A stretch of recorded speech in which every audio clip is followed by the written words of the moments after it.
सत्य, इसके बगैर चलोगे तो ठोकर जरूर खाओगे। इसे साथ नहीं ले चलोगे तो जिंदगी में धोखा जरूर खाओगे। इसे ओढ़े बगैर चलोगे तो जिंदगी के ठंड में आप कांपते रह जाओगे, अंधेरे और अंधविश्वास में घिर जाओगे। आकाश की ऊंचाइयों को अगर आप छूना चाहते हो तो सत्य आपके पंखों के नीचे वो पवन होगा। सत्य क्या है? अगर बाइबल कहता है कि आकाश और पृथ्वी टल जाएगा लेकिन ये वचन टलेगा नहीं। अरे क्यों बाइबल पे ही विश्वास करें? क्या और कुछ सत्य नहीं है? ये सवाल आपके दिमाग में घूमता हो। नोहा, अब्राहम, डेविड, यार सब मन घड़त कहानियां जैसा लग रहा है। यार बाइबल में लोगों का इतना सारा उम्र कैसे हो सकता है? बाइबल के अंदर दर्शाए गए परमेश्वर के बारे में लोगों को बहुत सारी गलतफहमियां। Why there is so much of violence, genocide, prejudice, injustice in the Bible? एक बात बताओ, ईश्वर फादर है, सन है कि होली स्पिरिट है? ईश्वर का सीन समझ और उसकी योजनाओं को हम लोग समझने में असमर्थ रहते हैं। कमारी में से जन्म लिया है, मजाक है क्या? कौन फिर से आने वाला है? यीशु? तो आइए मिलकर खोजते हैं ऐसे ही हमें कई बार उलझाने वाले सवालों को और उनके बाइबल से जवाबों को सुनने के लिए एक नई श्रृंखला जो सनातन सत्य को आप तक पहुंचाने के लिए शुरू होने जा रही है, सत्य की लहर। Hello Girish bhai, welcome. How are you doing? Absolutely fine. How you are doing? All good, all good. सब All कैसे well? है आपके साइड में?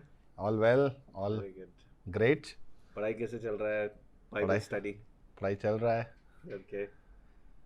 आप सैमुअल्स पढ़ रहे थे और Samuels आपने बोला पढ़- कि काफी सारे राइट। चीजें आप सीख रहे हैं और सवाल भी है।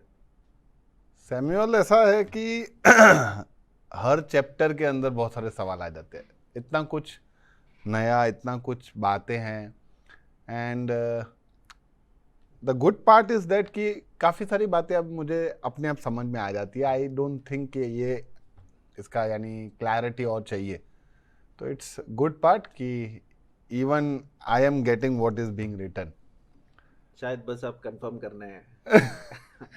नहीं, थोड़ी सी बातें कंफर्म करने के लिए आ जाता हूँ कि है, बाकी फिर उसका थोड़ा एक्सप्लेनेशन कहीं पीछे दिया होता है तो मेरे को आ जाता है कि understanding is going correct way.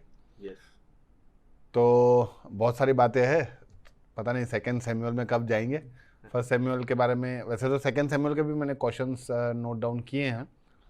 तो प्रीवियसली भी जब अपने डिस्कस कर रहे थे जोसेफ के बारे में, मैंने पढ़ा था कि जब उसको लेके जाते हैं वो कहीं राजा के कोई गवर्नर के इधर, कोई पोतीफर के इधर, तो वहाँ पे ऐसा एक स्टेटमेंट था कि गॉड वॉज विद जोसेफ।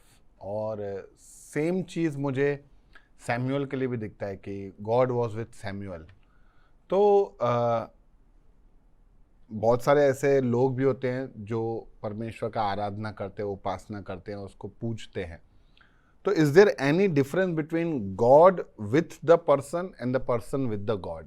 यानी व्यक्ति परमेश्वर के साथ है और परमेश्वर किसी के साथ है। ये बहुत ज़रूरी है। आपने जैसे सवाल पूछा उसी में जवाब है कि परमेश्वर हमारे साथ है, वो सबसे बड़ा एडवांटेज है, और हमें परमेश्वर के साथ सदा बने रहना चाहिए।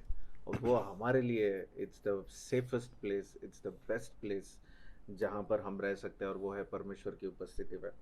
तो हम परमेश्वर के साथ चले, ये हमारी कोशिश है। और परमेश्वर जब हमारे साथ है तो वो उसका अनुग्रह है, यानी उसका वो दया है कि वो हमारे साथ है। और जब वो हमारे साथ है और हम उसके साथ चल रहे हैं, that's the best position in life. सबसे बेहतरीन पोजीशन अगर लाइफ में आप कहीं भी देख सकते हो, वो कोई देश का राष्ट्रपति नहीं, या कोई जिसने बहुत सारे चीज़ों को ढूंढ निकाला वो नहीं, या सबसे अमीर व्यक्ति नहीं। वो व्यक्ति जिसके साथ परमेश्वर है और वो परमेश्वर के साथ है। और ये बाइबल में आप काफ़ी, जैसे आपने सही कहा कि यूसुफ के साथ भी ऐसे कहा था, और यूसुफ के साथ इतना हद तक कि वो जेल में था, जेल में भी वहाँ लिखा है कि परमेश्वर उसके साथ है। Right. और वो जो कुछ कर रहा था वहाँ पर सफल वो प्राप्त कर रहा था। यानी आपको आपका जो सराउंडिंग है, it doesn't matter as long as God आपके साथ है। परमेश्वर अगर आपके साथ है तो कोई आपको रोक नहीं सकता, चाहे आप कहीं पर भी हो, वहाँ से परमेश्वर आपको आगे चलाते रहेगा। तो लाइफ के हर एक स्टेप्स पे अगर सफलता मिल रही है तो डज दिस मीन कि परमेश्वर मेरे साथ है?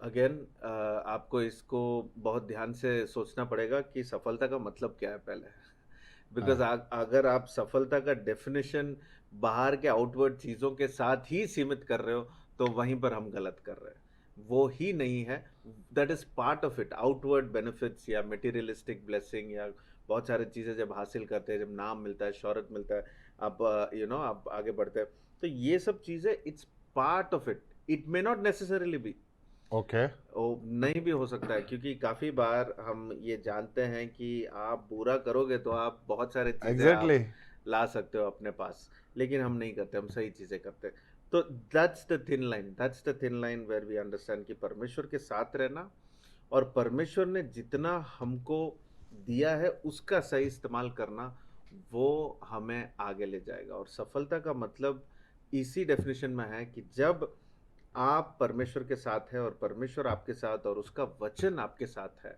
तो वो आपको सफलता देगा। याद है आपको जब योशुआ को परमेश्वर ने बुलाकर कहा कि तुझे मैंने चुना है, मैं तेरे साथ हूं और तेरे मुंह से ये वचन कभी निकलने ना पाए, मतलब कभी बाहर ना चले जाए, तेरे टलने ना मुंह पे ही पाए। रहना है। हाँ, तेरे मुंह पे ही रहना है, तेरे हृदय में रहना है ये वचन, और फिर तुझे सफलता मिलेगा। मिलेंगे। सो सक्सेस का डेफिनेशन वही परमेश्वर दे रहा है कि I am with you, you are with me, my word is with you.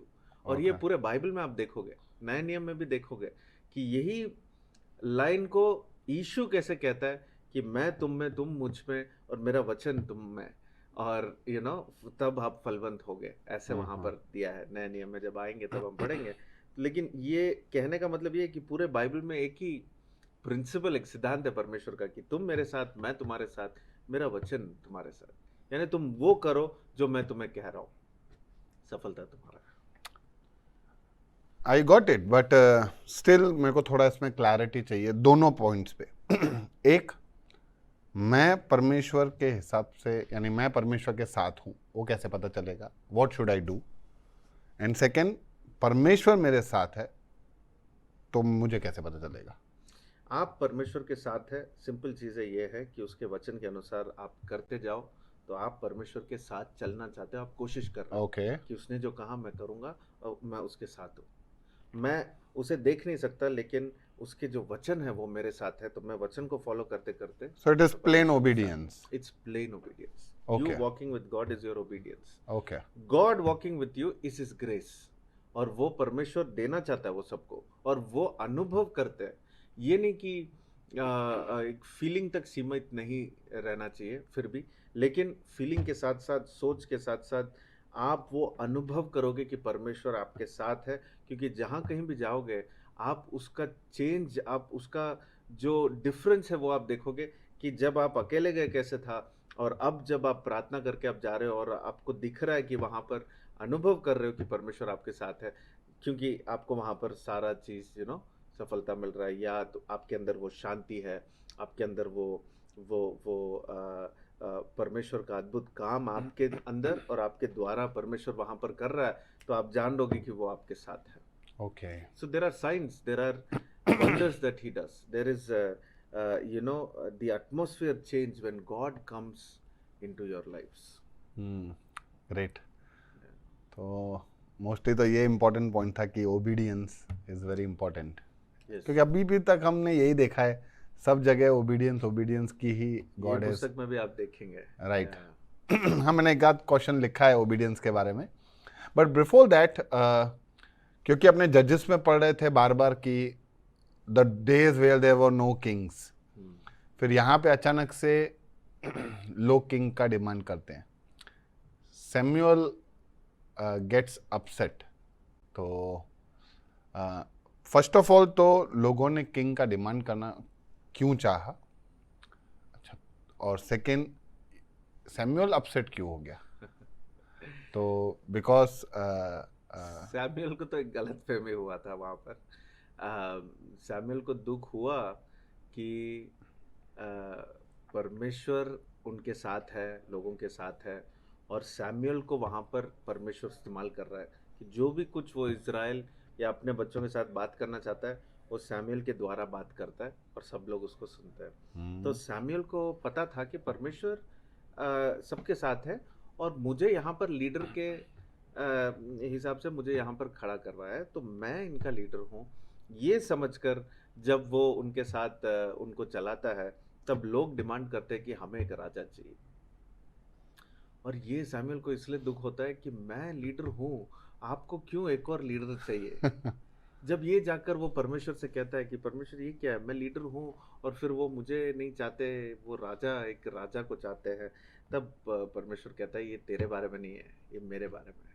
वो मुझे रिजेक्ट कर रहे हैं, वो बोल रहे हैं आप नहीं, मुझे एक ऐसे एक राजा, हमें एक ऐसे राजा चाहिए जो जिसे हम देख सकते हैं, जिसे हम जिसका पीछा हम कर सकते हैं, जिसको हम फॉलो कर सकते हैं सारे चीज़ों में, और जो हमारे लिए खड़े रहेगा और हमारा एक फेस बनेगा, हमारे देश के लिए एक फेस बनेगा, सब लोग जानेंगे कि ये हमारा राजा है। ऐसे एक इच्छा इनके अंदर आई, क्यों?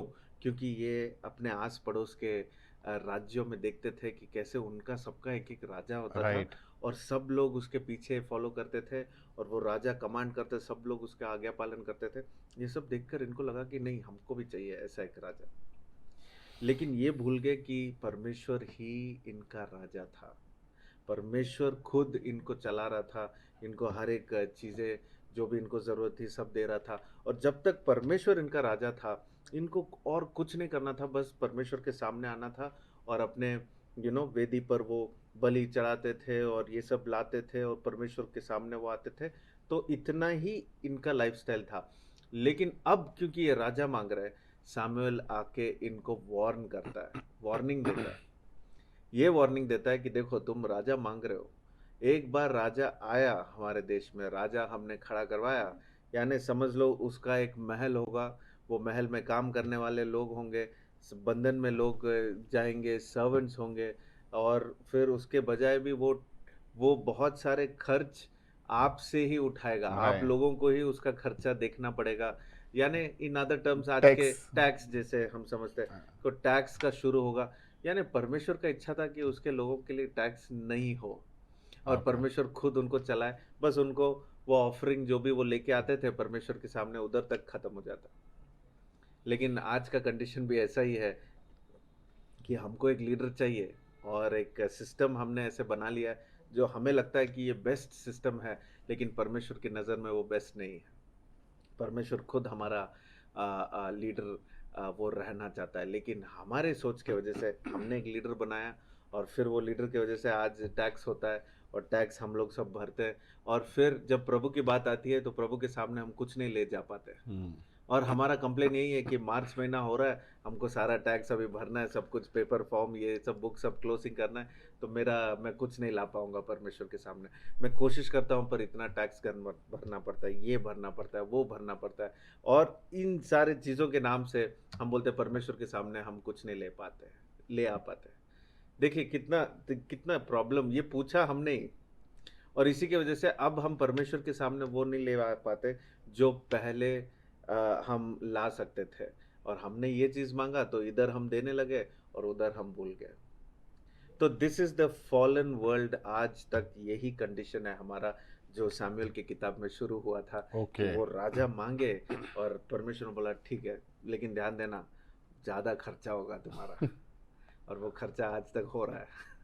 और आज युद्ध के नाम में भी कितना खर्चा हो रहा है आप देख सकते हैं। करेक्ट। एक दो लीडर अगर मिल ले तो उनके विरोध, एक दूसरों के विरोध हो जाए, उसकी वजह से पूरा देश का टैक्स, पूरा लोगों का कमाई, सब कुछ आग में और बम में उड़ा दिया जाता है। करेक्ट, सही है यार। अभी लेकिन अमिड्स्ट ऑल दीज थिंग्स, इन सब के बीच में भी जैसे I was to ask you कि ये हम आज कैसे अप्लाई कर सकते हैं, तो यू एक्सप्लेन कि पहले से आपने बता दिया कि आज भी पूरा सिस्टम एक लीडर, एक किंग की तरह है। कहीं कहीं पे तो जो डिक्टेटर्स की तरह होते हैं वो भी एक तानाशाह बन के बैठे हुए हैं। पर उन सब के बीच में भी अपने लोग, यानी जो लोग ईश्वर को फॉलो करना चाहते हैं, तो how can they make a difference? Make a difference यानी इसमें प्रायोरिटी सेटअप करना जरूरी है। ये हमारी शुरुआत प्रभु के साथ है, परमेश्वर के साथ। आप ईश्वर को अपना किंग बनाओगे, ठीक है, तो दैट डजंट मीन ना कि अब आपका जो देश का हेड है वो आपका नहीं रहा। एब्सोल्युटली, तो वो भी परमेश्वर कहता है कि नाउ, क्योंकि आप लोगों ने पूछा, अब सिस्टम मैंने बना के दे दिया, अब इतना फैल गया है, अब समझो इधर से अब आपको you have to follow, you have to honour the position.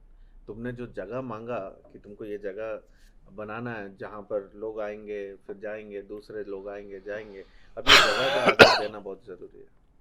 Because in turn, when you give honor here to this position, you will be honoring God. Okay Yeah, because the king position is like that. परमेश्वर का जगह हमने एक व्यक्ति को अभी दिया है, तो ये व्यक्ति को तो नहीं, लेकिन वो पोजीशन को हमें ऑनर देना बहुत ज़रूरी है। So God wants us to honour, और बाइबल में भी साफ लिखा है कि यू ऑनर। मैंने अगर तुमने पूछा और मैंने दिया तो उसका आदर देना बहुत ज़रूरी है। So means all the authorities should be honoured. Yes, all authorities should be honoured, क्योंकि सारे अथॉरिटीज परमेश्वर से ही आते हैं, अच्छे हो बुरे हो परमेश्वर से ही आते हैं। ये हम कभी डिस्कस कर सकते हैं। ओके करेंगे जरूर, मेरे को करना ही है कि आजकल अथॉरिटीज़ के साथ बहुत लोगों का वाद विवाद और राजाओं का पुस्तक भी आ रहा है, तो उसमें आ जाएगा सब ये सारे सवालों का जवाब।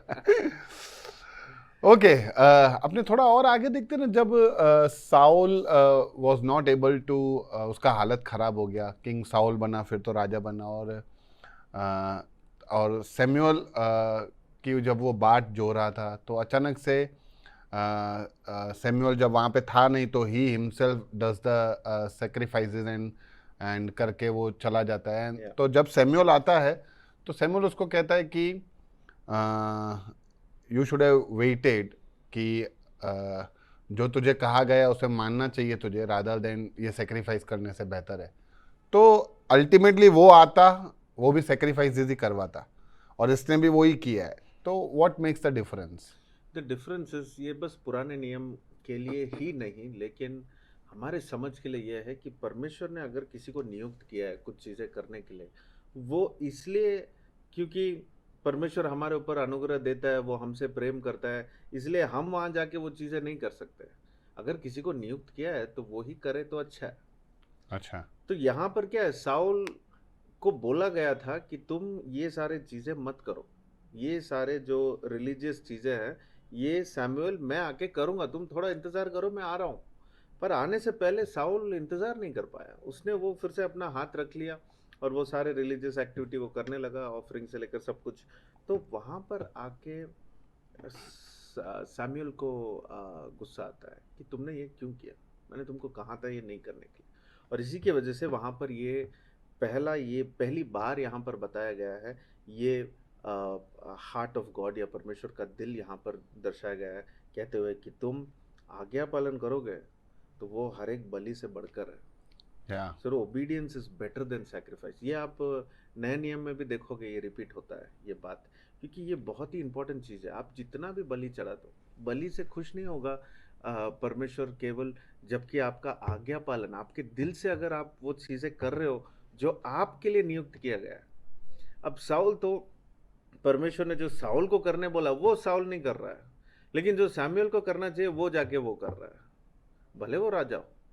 इसलिए अगर आप एक बड़े पोजीशन में हो तो इसका मतलब ये नहीं कि आप किसी का भी पोजीशन लेकर आप कुछ भी कर सकते हो, आपसे छोटे हैं वो, और वो सारे लोग आपको मान ले।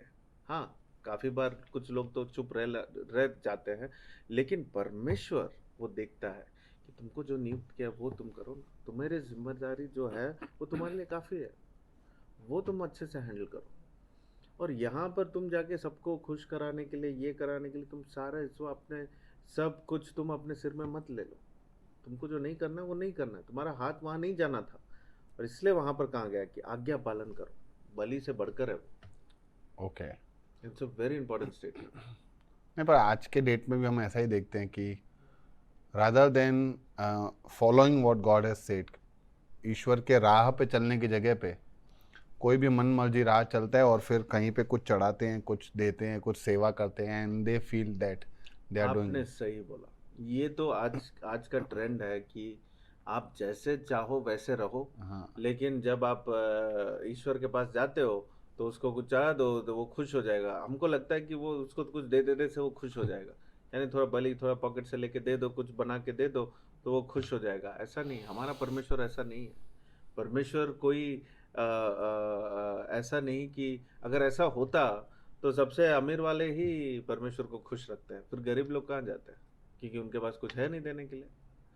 तो ऐसा नहीं है, परमेश्वर के पास जाने का ये फॉर्मूला नहीं है कि आप जो भी है कुछ दे के आ जाओ और वो खुश हो जाएगा। ये तो बार बार बाइबल में समझा है कि बलि से बढ़कर तुम्हारा आज्ञा पालन है। ओके, व्हेन यू ओबे। ये पूरे चैप्टर में जैसे मैंने, क्योंकि सेकंड सैमुअल भी है तो उसमें तो लास्ट से डेविड का पूरा बात शुरू हो जाता है, तो उसके बाद डेविड किंग बनता है। तो पर ये पूरे चैप्टर में हम सैमुअल के साउल के लाइफ से हम क्या क्या सीख सकते हैं? वेयर उसने क्या क्या गलतियां की, क्या गड़बड़ की कि हमें उन पे ज़्यादा फोकस करके ध्यान देना चाहिए या उनसे सीखना चाहिए? 2-3 चीज़ें तो है मेरे माइंड में। डिसोबीडियंस जैसे अभी अपने ने बात किया, और एक दो बीच में वो मीडियम लेके आता है, कुछ विच क्राफ्ट को भी लेके आता है। राइट। तो ये ऐसे और भी, यानी हम कौन सी बातों को हम मेजर तरीके से हमें ध्यान देना? बहुत सारी चीजें देखिए, जब प्रभु ने साउल को चूज किया, जब साउल को दिखाया कि ये आप लोगों का पहला राजा मैं नियुक्त कर रहा हूँ, और परमेश्वर ने साउल को सेलेक्ट किया। ऐसे कहा गया है बाइबल में कि साउल दिखने में बहुत अच्छा था, बहुत हैंडसम था, बहुत टॉल था, तो उसको लोगों ने एक्सेप्ट किया कि ये हमारा राजा कहने के लिए ये बहुत अच्छा दिखता है। तो ऐसे जब सेलेक्ट किया। अच्छा, इंटरप्ट कर रहा हूँ, राजा सिलेक्ट कौन करता था, लोग की परमेश्वर? परमेश्वर ने सेलेक्ट करके दिया, पर लोगों ने उसको एक्सेप्ट किया कि ये दिखने में इतना अच्छा है, तो ये हमारे लिए राजा बनकर हम किसी से कहे कि ये हमारा राजा है, तो कहने के लिए भी कितना अच्छा है। अच्छा, क्योंकि बाहर से दिखने में इतना अच्छा है। ओके। तो वो सारी बातें साउल के अंदर थोड़ा सा घमंड जैसा थोड़ा सा उसके अंदर आ गया था कि अरे हाँ, मैं तो मैं तो सेलेक्टेड हूँ, और प्रभु भी मेरे साथ है, लोग भी मेरे साथ है, अब मैं जो चाहिए मैं करूँ, मुझे सब एक्सेप्ट कर लेंगे। तो ऐसा एक एक वीक पॉइंट साउल ने वहाँ पर दिखा दिया, और वहाँ से उसका अटैक शुरू हो गया। ओके, पर्सनली आप देख सकते हैं कि साउल ने पहली बार तो वो पहला राजा है इजराइल का, करेक्ट। तो मैं सोचने के लिए मैं कह सकता हूँ कि पहला राजा है, इससे पहले उसने कुछ सीखा नहीं, कैसे रहना है, कैसे बनना है, कहाँ जाना है, कहाँ नहीं, कैसे बैठना है, कैसे उठना है, ये सब तो उसने एक्सपीरियंस नहीं किया है, परफेक्ट। ना ही किसी ने उसको सिखाया। तो ये सारे खुद चीज़ें इसने जो करने लगा, ही सेटिंग अ स्टैंडर्ड, और ये सेटिंग स्टैंडर्ड में ये इतना गलतियां कर रहा है। और ये गलतियां आप देख सकते हैं कि जहाँ पर परमेश्वर एक जगह में एक युद्ध में जब भेजता है, तब कहता है कि ये सब कुछ यहाँ पर तू खत्म करके आ जा, राइट। वहां से कुछ मत लेके आना, और सब लोग वहां खत्म हो जाना चाहिए, पर ये नहीं करता वो है। अच्छी ये दया दिखाता है, और एक हद तक आप समझ सकते हैं साउल इतना हद तक बढ़ गया, घमंड इसके अंदर आ गया कि इसको लगता है कि इसका दया परमेश्वर के दया से बढ़कर है कि इसने किसी को जिंदा रख दिया। तो ये सारी चीजें जो है, ये प्रभु को डायरेक्ट इंसल्ट करने वाली बात है, और अंदर से प्राइड इसके अंदर इतना आ गया कि नहीं, मैं जो करूँगा वो सही होगा, परमेश्वर भी एक्सेप्ट करेगा, लोग भी एक्सेप्ट करेंगे, तो ये करने लगा। वहाँ पर उसने आज्ञा पालन नहीं की, वहाँ प्रॉब्लम हुआ।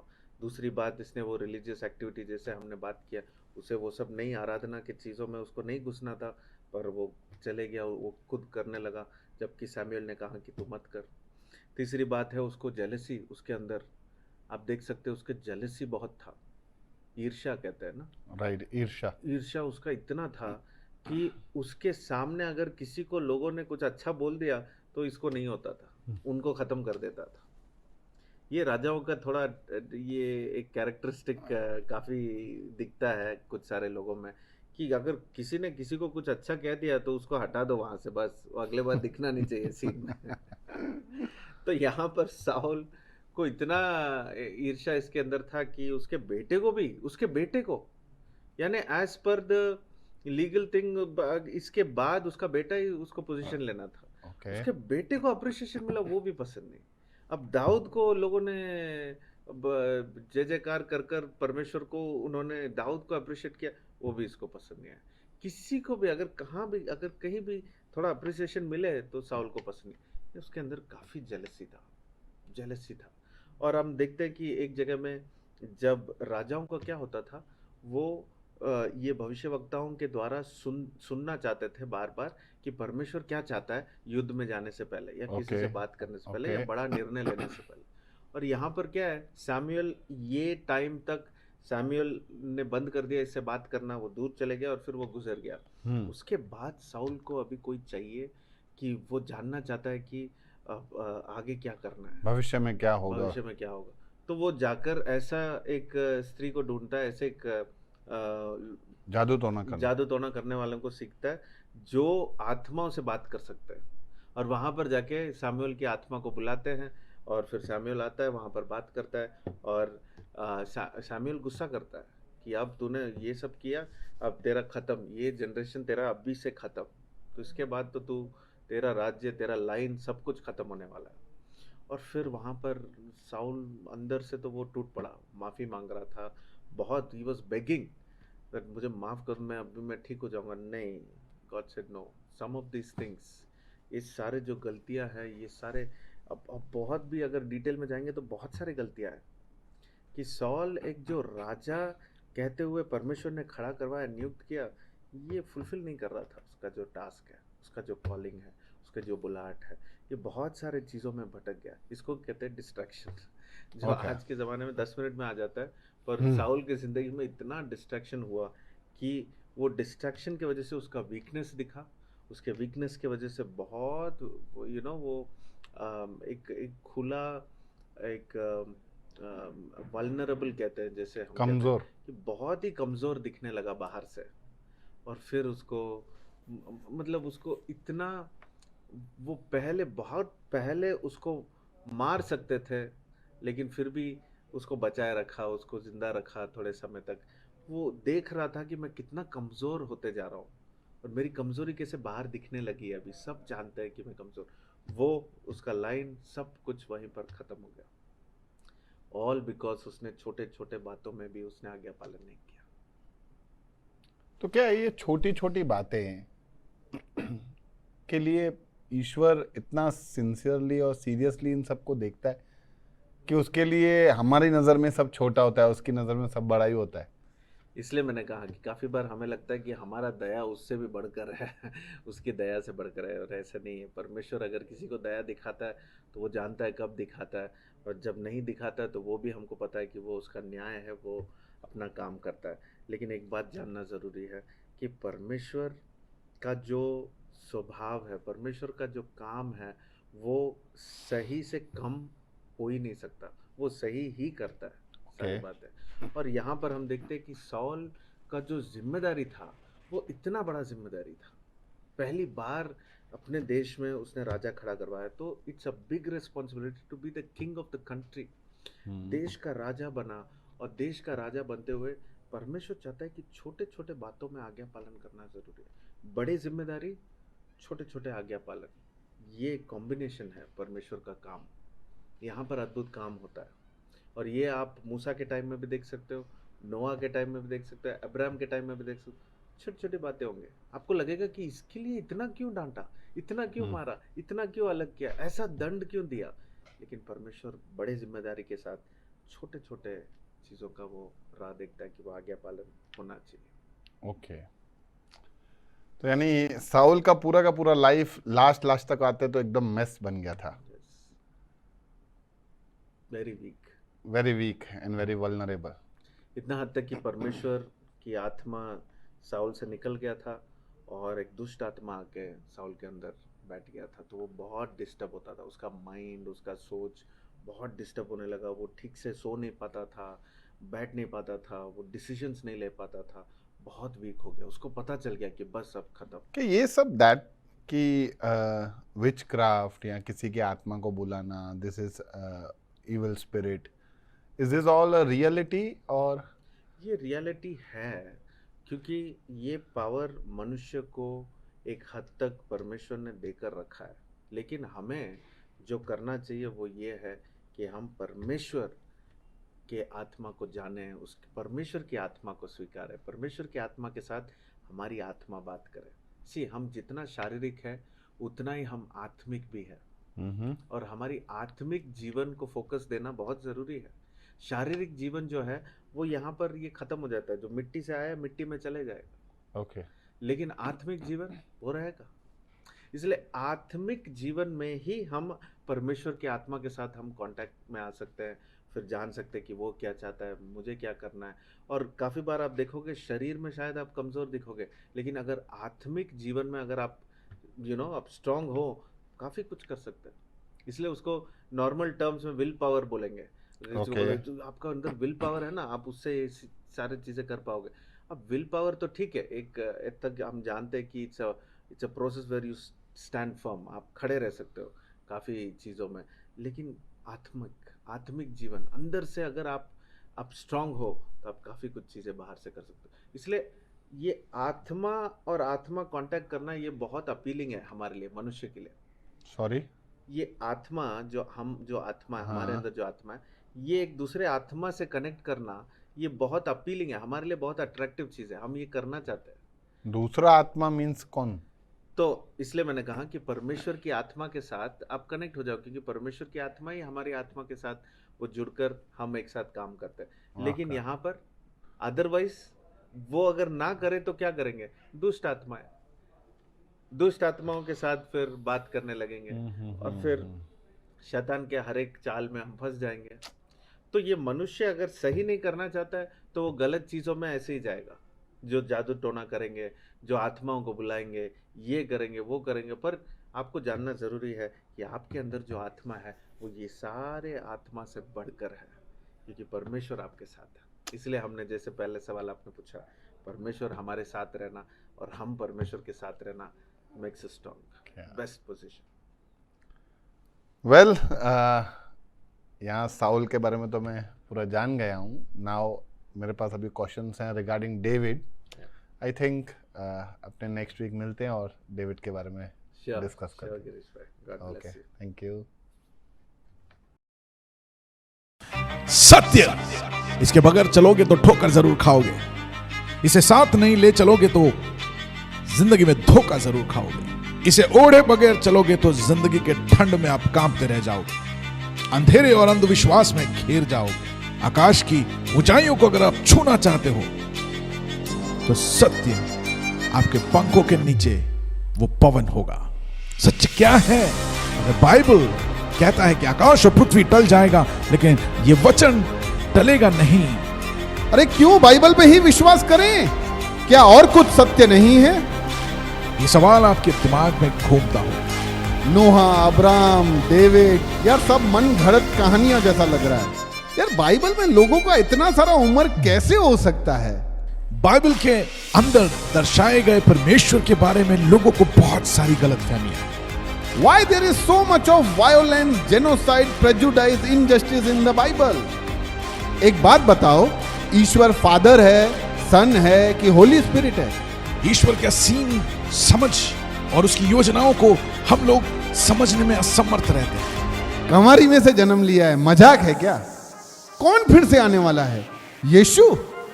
तो आइए मिलकर खोजते हैं ऐसे ही हमें कई बार उलझाने वाले सवालों को और उनके बाइबल से जवाबों को सुनने के लिए एक नई श्रृंखला जो सनातन सत्य को आप तक पहुंचाने के लिए शुरू होने जा रही है, सत्य की लहर।